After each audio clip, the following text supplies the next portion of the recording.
পর্তুগালে অভিবাসীদের প্রতি সহিংসতা বেড়েছে। অ্যামনেস্টি ইন্টারন্যাশনাল তাদের 2023 সালের রিপোর্টে এই বিষয়টি তুলে এনেছে।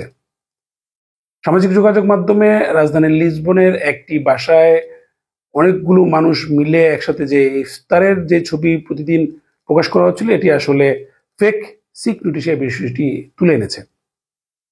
পর্তুগালে আগামীকাল 25শে এপ্রিল বলা যায় কার্নেশন বিপ্লব বা স্বাধীনতা দিবস বা গণতন্ত্র পুনরুদ্ধার দিবস, অনেকে এই দিবসটিকে বলেন এবং সে কারণে রাজধানীর লিসবন, পোর্তো সহ বিভিন্ন এলাকায় যানবাহন চলাচলে প্রতিবন্ধকতা রয়েছে।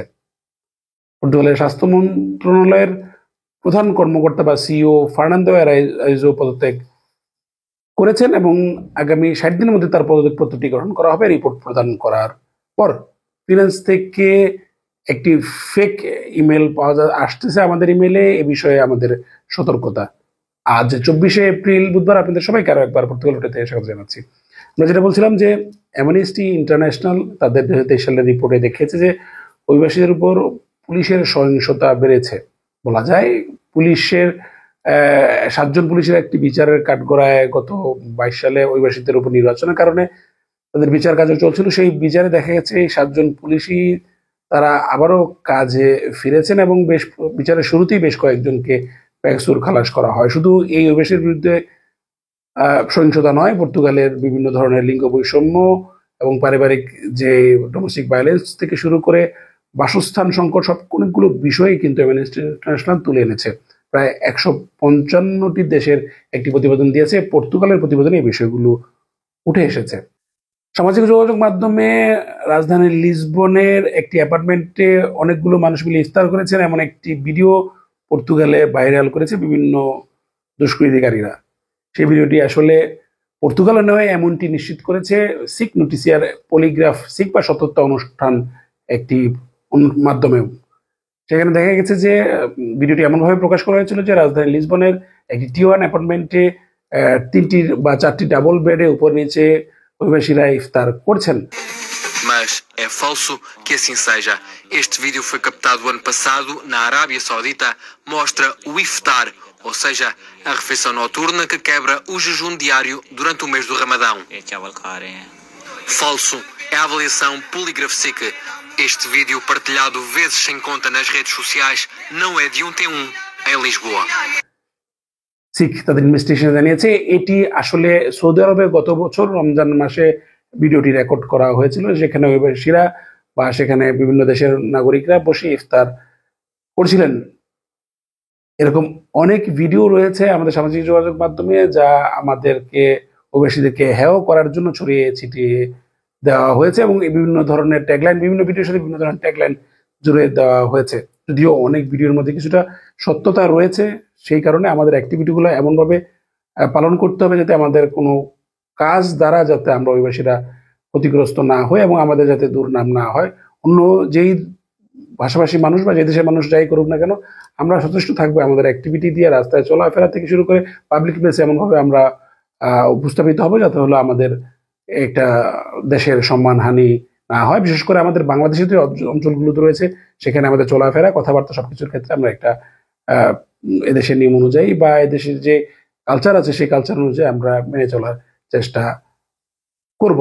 পর্তুগাল আগামীকাল 25শে এপ্রিল স্বাধীনতার 50 বছর বা গণতন্ত্রের 50 বছর বা কার্নেশন বিপ্লব, বিভিন্নভাবে এই দিনটিকে সবাই অনেকে সংজ্ঞায়িত করেন। তবে যাই হোক না কেন, সেই দিনটি উপলক্ষে পর্তুগালে একটি অন্যতম গুরুত্বপূর্ণ দিন পর্তুগিজ ইতিহাসের, এবং এই দিনটিকে কেন্দ্র করে পুরো দেশব্যাপী বিভিন্ন ধরনের অনুষ্ঠান রয়েছে। বিশেষ করে বড় বড় শহরগুলোতে যান চলাচলে অনেকটা প্রতিবন্ধকতা থাকবে। রাজধানী লিসবনে সেই সালদানিয়া থেকে শুরু করে বাসাতে কমার্সিও পুরো জোনটি বলা যায় সারা দিনই জটিল পরিস্থিতি বজায় রাখবে। আমাদের যারা উবের ডেলিভারি বা উবের ড্রাইভ করেন, আপনারা এই বিষয়টা দেখে বেরোবেন, অথবা আপনাদের ভ্রমণ পরিকল্পনা যাদের যেখানে থাকুক না কেন, এবং আগামীকাল বিভিন্ন কারণে সরকারি ছুটির দিন হয়, পাবলিক ট্রান্সপোর্টও কিছুটা পরিবর্তন থাকবে। তাছাড়া যেহেতু 25শে এপ্রিল পর্তুগিজ ইতিহাসে একটি খুবই গুরুত্বপূর্ণ দিন, সেক্ষেত্রে কিন্তু বিভিন্ন সেবার ক্ষেত্রেও আমাদের কিছুটা প্রতিবন্ধকতা থাকবে। সুতরাং আগামীকাল যারা দিনটি শুরু করবেন এই বিষয়টি মাথায় রেখে আপনাদের দিনের পরিকল্পনা, ভ্রমণ পরিকল্পনা করে নেবেন।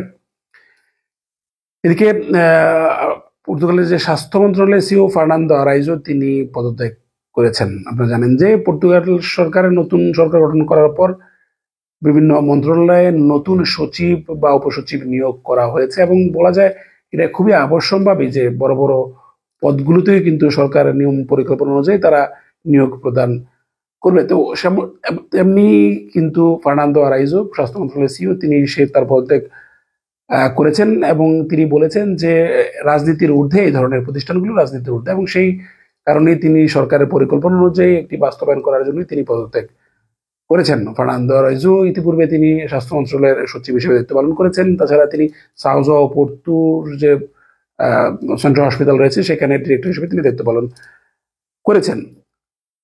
তিনি দায়িত্ব গ্রহণ করার পর থেকেই বিভিন্ন ধরনের জরুরি পরিকল্পনা করে স্বাস্থ্য মন্ত্রণালয়কে তিনি গতিশীল করেছেন বলা যায় অনেকটাই। কেননা তিনি স্বাস্থ্য খাতে স্বাস্থ্য সেক্টরে তার একটি বড় ক্যারিয়ার রয়েছে।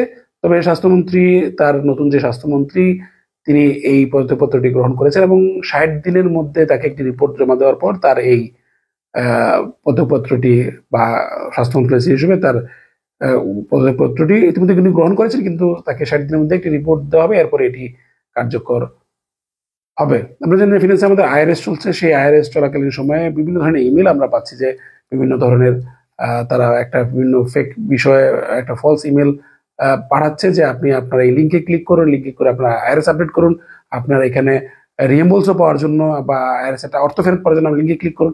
দেখুন ফিনান্স কিন্তু কখনোই কোনো ধরনের এমন কোনো লিঙ্ক দেয় না যেটাতে আপনি ক্লিক করে আপনি তাকে যেতে হবে। ফিনান্স সবসময় আপনাকে ইমেল পাঠাবে, বিশেষ করে হয়তো তারা যদি কোনো নিউজ লেটার পায় একটা অ্যাটাচমেন্ট পাঠায়, বাট ফিনান্স কখনোই কোনো লিঙ্কে ক্লিক করে কোনো পেমেন্ট বা কোনো ভ্যালিডেশন কোনো কিছু কিন্তু তারা পাঠায় না। এই বিষয়ে তারা একটা সতর্কতা জারি করেছে। তো আপনারা যদি কোনো ইমেল পেয়ে থাকেন সেক্ষেত্রে অবশ্যই আপনারা সতর্ক থাকবেন এবং লিঙ্কে ক্লিক করা থেকে বিরত থাকবেন, কেননা তাহলে হয়তো আপনার ডিভাইসটি হ্যাক হওয়ার সম্ভাবনা রয়েছে। এই ছিল আজকের মতো পর্তুগাল টুডের আয়োজন। আপনাদের সাথে আগামীকাল আবার দেখা হবে। সুন্দর ভালো থাকবেন। ধন্যবাদ সবাইকে।